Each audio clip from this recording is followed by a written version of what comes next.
Ramesh twelve Ramesh YouTube சேனலிலிருந்து கலைஞர் ரமேஷ் ராஜாகி நான் இன்று நேர்காணல் நிகழ்ச்சிக்கு முத்தோர பாலாடா கோவிந்தண்ணா அவர்களை பேட்டிக்கான வந்திருக்கின்றேன்.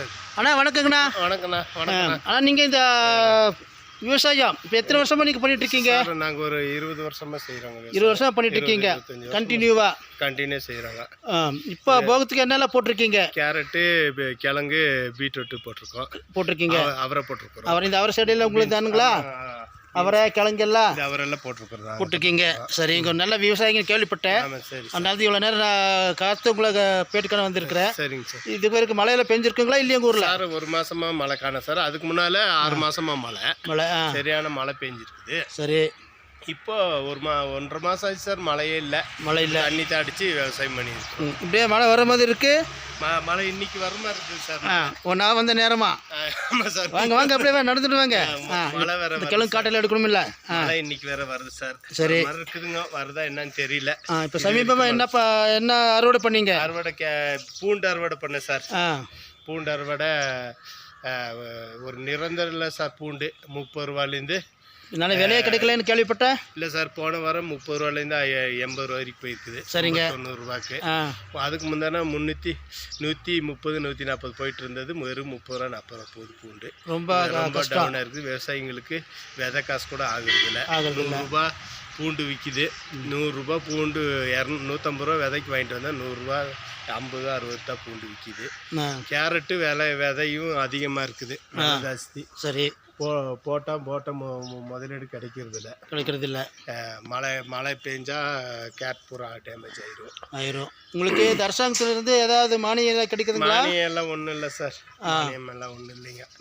இனிமேல் எதாவது கொடுத்தா வாங்கிக்கலாம். உங்களுக்கு இந்த காடு தவிர வேற காடல் இருக்குங்களா? ஆமாம் சார், அங்கே ஒரு 4-5 ஏக்கர் இருக்குது சார் காடு இருக்கு. அப்புறம் அடுத்த அறுவடை எப்போ?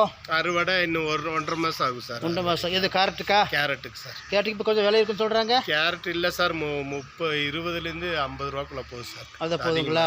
அதிகமாக போகுது. அப்போ கஷ்டத்துல தான் இருக்கீங்க. இப்போ இல்லை சார், இது 50 ரூபா போனது தப்பு இல்லை.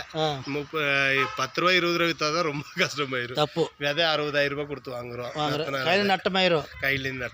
எருவு, மருந்து, கந்தாயம், தண்ணி அடிச்ச செலவெல்லாம் அதிகமாக இருக்குது. சரி கோவிந்தண்ணா, நீங்கள் ஒரு தடவையாவது இப்படி விஷயத்தில் கொஞ்சம் நஷ்டம் ஏற்பட்டு அதோடைய விவசாயம் வேணாங்கிற ஒரு அளவுக்கு போயிருக்கீங்களா? இல்லை கஷ்டப்பட்டு கடன் வாங்கியாவது விவசாயம் பண்ணீங்களா? நாங்கள் 2-3 காடு போடுறதுனால ஒரு காடு போனாலும் ஒரு காடு காசு ஆயிரும்.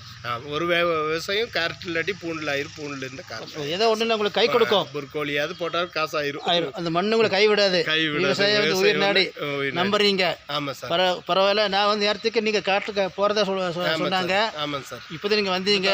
இன்னும் சாப்பிட கூட கேள்விப்பட்டேன். ஆமாங்க, இன்னும் சாப்பிடல சார். இப்போ தான் சாப்பிடலாம் வந்து நீங்க வந்துட்டீங்க. சரி, பேசிட்டு எனக்காக நேரம் ஒதுக்கி. சரி சார். நேரம் எந்த மருந்து அதெல்லாம் விலை அதிகமா இருக்கு சார். நம்ம விக்கிற பொருள் கம்மியாகு சார். ஒரு நிரந்தரம் இல்ல. இதெல்லாம் வந்து எங்க கூட்டுறவுல வாங்குறீங்களா தனியாரா? தனியார் தான் சார்.